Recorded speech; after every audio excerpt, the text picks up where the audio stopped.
ഹലോടെ മക്കളെ, welcome back to എഡ്യൂപോഡ്. എല്ലാ കൂട്ടുകാർക്കും എഡ്യൂപോഡിലോട്ട് സ്വാഗതം. വിശ്വക് സാർ ആണ് നമ്മൾ ഇന്നത്തെ ഈ ഒരു ക്ലാസ്സിൽ വന്നിട്ടുള്ളത്. നമ്മുടെ 8ാം ക്ലാസ് കെമിസ്ട്രിയിൽ രണ്ടാമത്തെ ചാപ്റ്റർ ഉണ്ടല്ലോ. എന്ത് രണ്ടാമത്തെ ചാപ്റ്റർ?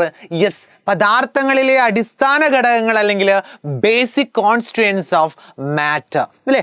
മാറ്റർ എന്ന് പറഞ്ഞാൽ അല്ലെങ്കിൽ പദാർത്ഥം എന്ന് പറഞ്ഞാൽ നമ്മൾ അടിപൊളിയായിട്ട് പഠിച്ചിട്ടുണ്ട്. എന്താ പദാർത്ഥം? യെസ്, ഏത് രാത്രിയിലും കാണാതെ അല്ലേ, കാണാതെ എന്ന് പറഞ്ഞാൽ എന്താ, നമ്മളിപ്പോൾ രാത്രി കിടന്നുറങ്ങുകയാണെങ്കിൽ അമ്മ വന്ന് ചോദിക്കുകയാണ് അല്ലെങ്കിൽ ഉമ്മ വന്ന് ചോദിക്കുകയാണ്, എടാ മോനെ അല്ലെങ്കിൽ എന്താ എടാ മോളെ എന്താണ് പദാർത്ഥം എന്ന് പറഞ്ഞാൽ, അല്ലെങ്കിൽ എന്താ മോനെ what do you mean by matter എന്ന് ചോദിച്ചാൽ നമ്മൾ പറയാം എന്താണ്? Yes, anything that occupy space and which have mass ആണ് മാറ്റർ. സ്ഥിതി ചെയ്യാൻ സ്ഥലം ആവശ്യമായതും മാസുള്ളതുമായ എന്തിനേയും ഉമ്മച്ചിയെ നമുക്ക് എന്ത് ചെയ്യാം, പദാർത്ഥം എന്ന് വിളിക്കാൻ സാധിക്കും അല്ലേ. അത് നമ്മൾ പദാർത്ഥത്തിൽ പഠിച്ചാണ്. ഇനി അത് നമ്മൾ കാണാതെ തന്നെ എന്ത് ചെയ്തിട്ടുണ്ട്, പഠിച്ചിട്ടുണ്ട്. കാണാതെ പഠിക്കാന്നല്ല, നമ്മൾ മനസ്സിലാക്കി വെച്ചിട്ടുണ്ട്. ഓക്കെ, നമ്മൾ ഇന്നത്തെ ക്ലാസ്സിൽ അതൊന്നുമല്ല. നിങ്ങൾ തംബ്നെയിലിൽ കണ്ടിട്ടുണ്ടായിരിക്കും എന്താ, നമ്മളിവിടെ മൂലകങ്ങൾക്ക് പേരിടാൻ പോവാ. ഓക്കെ, നമ്മളിവിടെ മൂലകങ്ങൾക്ക് പേരിടാൻ പോവാ. അപ്പൊ നമ്മൾ എന്താ മൂലകം എന്ന് പറയേണ്ടത് ജസ്റ്റ് ഞാൻ എങ്ങനെ ഫ്ലോയിൽ പറഞ്ഞുതരാം. ഓക്കെ, പദാർത്ഥത്തെ നമുക്ക് രണ്ടായിട്ട് തരംതിരിക്കാം. എങ്ങനെയാ? യെസ്, ഒന്ന് ഫിസിക്കൽ പ്രോപ്പർട്ടീസിന്റെ അടിസ്ഥാനത്തിൽ, ഭൗതിക സ്വഭാവത്തിന്റെ അടിസ്ഥാനത്തിൽ, ഖരം, ദ്രാവകം, വാതകം. ഓക്കെ അല്ലേ? അവിടെ ഓക്കെ. രാസഘടനയുടെ അടിസ്ഥാനത്തിൽ ശുദ്ധപദാർത്ഥം, മിശ്രിതം. ഓക്കെ, ആ ശുദ്ധപദാർത്ഥത്തിൽ മൂലകം, അതേപോലെ സംയുക്തം, എലമെന്റ് ആൻഡ് കോമ്പൗണ്ട്. അതായത് വിഘടിപ്പിച്ച് രാസപരമായിട്ട് നമ്മൾ വിഘടിപ്പിച്ച് പല ഘടകങ്ങളാക്കി മാറ്റാൻ കഴിയുന്നത് സംയുക്തം. ഓക്കെ, മനസ്സിലായല്ലോ. പിന്നെ എന്താ മൂലകം എന്ന് പറഞ്ഞാൽ? യെസ്, അതായത് കെമിക്കൽ ആയിട്ടുള്ള കാര്യങ്ങളിലൂടെ നമുക്ക് എന്ത് ചെയ്യാൻ പറ്റൂല? യെസ്, ഇതിനെ വിഘടിപ്പിക്കാൻ സാധിക്കൂല. അങ്ങനത്തെ ആണ് എന്ത്? യെസ്, കൃത്യമായിട്ട് മൂലകങ്ങൾ എന്ന് പറഞ്ഞാൽ. ഓക്കെ, സെറ്റാണല്ലോ. ഇനി നമ്മൾ എങ്ങനെയാ മൂലകങ്ങൾക്ക് പേരിടുക? Yes, origin of the name of element. എലമെന്റുകൾക്ക്, ഈ ഒരു മൂലകങ്ങൾക്ക് എങ്ങനെയാണ് നമ്മൾ പേരിടുക? സെറ്റല്ലേ? അടിപൊളിയല്ലേ? യെസ്, അപ്പൊ നോക്കാം എന്താണ് മൂലകങ്ങൾ. എലമെന്റ് എന്ന് പറഞ്ഞാൽ എന്താണ്? Yes, pure substance that cannot split into other substance are called elements. മറ്റു പദാർത്ഥങ്ങളായി വിഘടിപ്പിക്കാൻ കഴിയാത്ത ശുദ്ധപദാർത്ഥങ്ങളെ മൂലകങ്ങൾ എന്ന് പറയാം. ഇനിയോ എക്സാമ്പിൾ ഉണ്ട്. ഹൈഡ്രജൻ, ഓക്സിജൻ, അലുമിനിയം, അയൺ അല്ലെ. എന്താ ഹൈഡ്രജൻ, ഓക്സിജൻ, അലുമിനിയം, ഇരുമ്പ് എന്നിവയൊക്കെ എന്താണ്? മൂലകങ്ങളാണ്. മക്കളെ ഇതൊന്ന് നോക്കിക്കേ, എങ്ങനെയാ മൂലകങ്ങൾക്ക് പേര് വന്നത്? ഇപ്പൊ ഞാനൊരു കാര്യം ചോദിക്കുകയാണ്, നിങ്ങൾക്ക് നിങ്ങളുടെ പേര് വന്നത് എങ്ങനെയാ? എനിക്ക് എൻ്റെ പേര് വന്നത് എങ്ങനെയാ? യെസ്, ഒന്നുകിൽ നമുക്കൊക്കെ നമ്മുടെ വീട്ടിൽ വെച്ചിട്ട് പേരിട്ടിട്ടുണ്ട് അല്ലേ. യെസ്, വിശാഖ എന്നോ, നല്ല പേരാണല്ലേ, എൻ്റെ അച്ഛനോ അമ്മയോ എന്നുള്ള രീതിയിലാണ് പേരിടുക അല്ലേ. നിങ്ങൾക്കും ഇതേപോലെ നിങ്ങളുടെ പേരിട്ട ചിലപ്പോൾ ഉപ്പയോ ഉമ്മയോ അല്ലെ അച്ഛനോ അമ്മയോ നിങ്ങളെ ആങ്ങളമാരോ അല്ലെങ്കിൽ ബ്രദേഴ്സോ അല്ലെ, അല്ലെങ്കിൽ നിങ്ങളെ സിസ്റ്റേഴ്സോ അല്ലെങ്കിൽ മാമന്മാരോ മാമികളോ ഒക്കെ ആവാം അല്ലെ, അല്ലെങ്കിൽ നിങ്ങളുടെ മുത്തശ്ശന്മാരോ മുത്തശ്ശികളോ ഒക്കെ ആവാം എന്തുണ്ടാവുക, നിങ്ങൾക്ക് പേര് ഇട്ടിട്ടുണ്ടാവുക. ഓക്കെ ആണല്ലോ, നിങ്ങൾക്ക് പേരിട്ടിട്ടുണ്ടാവാം. അപ്പോൾ സ്വാഭാവികമായിട്ട് നിങ്ങളുടെ മനസ്സിലൊരു മൂലകങ്ങൾക്ക് ആരാ പേരിടോ? ഓരോ മുത്തച്ഛന്മാർ വന്ന് പേരിടോ? ഇല്ല, അവരൊക്കെ മനുഷ്യന്മാരെന്നെ പേരിട്ടത്. ഓക്കെ, എങ്ങനെയാണ് നിങ്ങൾക്ക് അറിയണടാ. അതന്നെയാണ് ഇന്ന് നിങ്ങൾക്ക് ഇമ്പോർട്ടൻ്റ് ആയിട്ട് എല്ലാ എക്സാമിനും എല്ലാ ക്വസ്റ്റ്യൻ പേപ്പറിലും കെമിസ്ട്രീൻ്റെ കേട്ടോ, ബയോളജിയിലോ ഫിസിക്സോ ഞാൻ അറിയില്ല, കെമിസ്ട്രിയിൽ വരുന്ന പാർട്ടാണ്. എടാ പൊളോണിയം എന്നുള്ള എലമെന്റിനെ നിങ്ങൾക്ക് അറിയില്ലേ? ഇല്ലേ?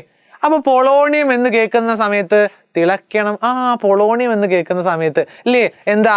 യെസ്, പൊളോണിയം എന്ന് കേൾക്കുന്ന സമയത്ത്, പൊളോണിയം എന്ന് കേൾക്കുന്ന സമയത്ത് അല്ലേ, പോളണ്ടിനെ പറ്റി ഒരക്ഷരം മിണ്ടരുത്, പോളണ്ടിനെ പറ്റി ഒരക്ഷരം മിണ്ടരുത്. ഇത് കേട്ടിട്ടുണ്ടോ നിങ്ങൾ? യെസ്, എവിടെ കേട്ടത്? പറയൂ. ശ്രീനിവാസന്റെ മോഹൻലാലിന്റെ സിനിമയിൽ അല്ലേ? യെസ്, കേട്ടിട്ടില്ലേ? നിങ്ങൾ കേട്ടിട്ടില്ലേ? അടിപൊളിയായിട്ട് കേട്ടിട്ടുണ്ട്. അപ്പോൾ നിങ്ങൾ പൊളോണിയം എന്ന് കേട്ട സമയത്ത് പോളണ്ട് എന്നുള്ള രാജ്യത്തിൽ നിന്നും മനസ്സിലായോ? അതായത് പൊളോണിയം എന്നത് പോളണ്ട് എന്ന രാജ്യത്ത് നിന്നും അല്ലെങ്കിൽ കൺട്രിയിൽ നിന്നുമാണ് പൊളോണിയം എന്നുള്ള പേര് ആ മൂലകത്തിന് വന്നിട്ടുള്ളത്. എന്ത് ചെയ്യുക, നിങ്ങൾ മനസ്സിലാക്കി വെക്കുക. ഇനി അടുത്തത് ഒന്നോക്കെ, ക്യൂറിയം. എന്താ ക്യൂറിയം? ക്യൂറിയം എന്നുള്ള മൂലകത്തെ നിങ്ങൾക്ക് അറിയില്ലേ? യെസ്, മേരി ക്യൂറി എന്നുള്ള ശാസ്ത്രജ്ഞയിൽ നിന്നുമാണ്, മേരി ക്യൂറി എന്നുള്ള സയന്റിസ്റ്റിൽ നിന്നുമാണ് മക്കളെ ആ മൂലകത്തിന് ആ പേര് കിട്ടിയത്. ഇതെല്ലാം രസമുണ്ടല്ലോ അല്ലേ? നല്ല രസമുണ്ടല്ലേ കേൾക്കാൻ? ഇനി നോക്കുക, ക്രോമിയം, ഇൻഡിയം, ക്ലോറിൻ. മൂന്നാളുകളെ നോക്കുക കേട്ടോ. Chromium, indium, chlorine. ക്രോമിയം എന്നുള്ള പേര് ആ മൂലകത്തിന് വന്നത് ക്രോം എന്ന നിറത്തിൽ നിന്നുമാണ്. ക്രോം എന്ന നിറത്തിൽ നിന്നുമാണ്. ക്രോം എന്നുള്ള കളറിൽ നിന്നുമാണ്. സെറ്റല്ലേ? അത് സെറ്റാണ്. ഇനി ഇൻഡിയം എന്ന് പറഞ്ഞാലോ? ഇൻഡിയം എന്ന് പറഞ്ഞാൽ നമ്മുടെ ഇൻഡിഗോയെ മനസ്സിൽ അല്ലേ? ഇൻഡിഗോ നമ്മുടെ മനസ്സിൽ വരണം. ഇൻഡിഗോ എന്താ?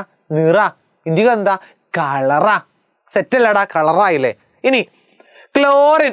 ക്ലോറിൻ നമുക്ക് ഇഷ്ടപ്പെട്ട ആളായിരിക്കും. കാരണം എന്താ? ക്ലോറിൻ നമ്മൾ കുറേ UP സ്കൂളിലും ഹൈസ്കൂളിലൊക്കെ ആയിട്ട് കേട്ടുള്ള പേരാണ് അല്ലേ? Chlorine, chlorine, chlorine. Sodium chloride, chlorine അല്ലേ? സെറ്റ്. അപ്പൊ ക്ലോറിൻ എന്നുള്ള പേര് വന്നത് ക്ലോറോ എന്നുള്ള നിറത്തിൽ നിന്നുമാണ്, കളറിൽ നിന്നുമാണെന്ന് പറഞ്ഞാൽ നിങ്ങൾ വിശ്വസിക്കണം. ഇത് വിശ്വസിക്കാൻ പറ്റൂല.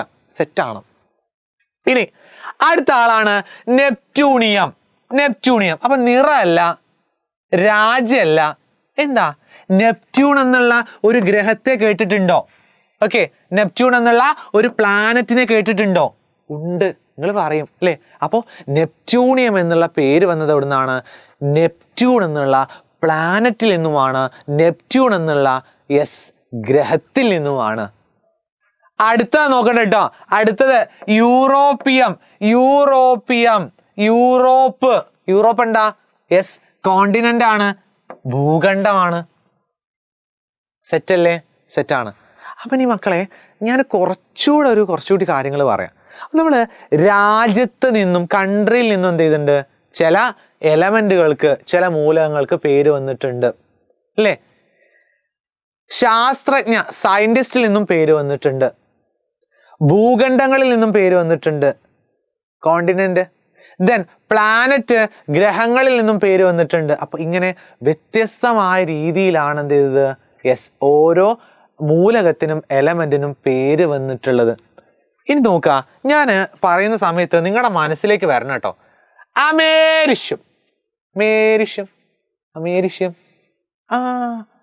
അത് മാഷേ, എനിക്കൊരു സംശയം കേട്ടോ. സംശയം.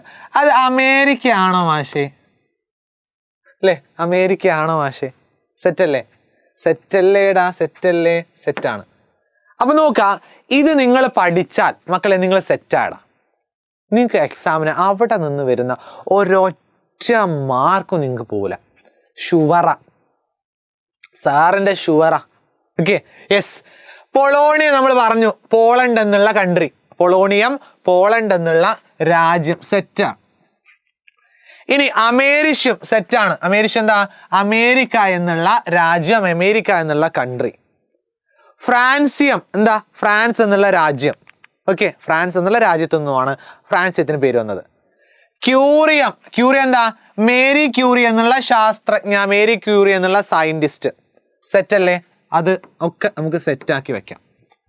ഇനിയോ മെന്റലീവിയം, മെന്റലീവ് എന്നുള്ള ശാസ്ത്രജ്ഞൻ, മെന്റലീവ് എന്നുള്ള സയന്റിസ്റ്റിൽ നിന്നും. റുദർഫോർഡിയം എന്താ?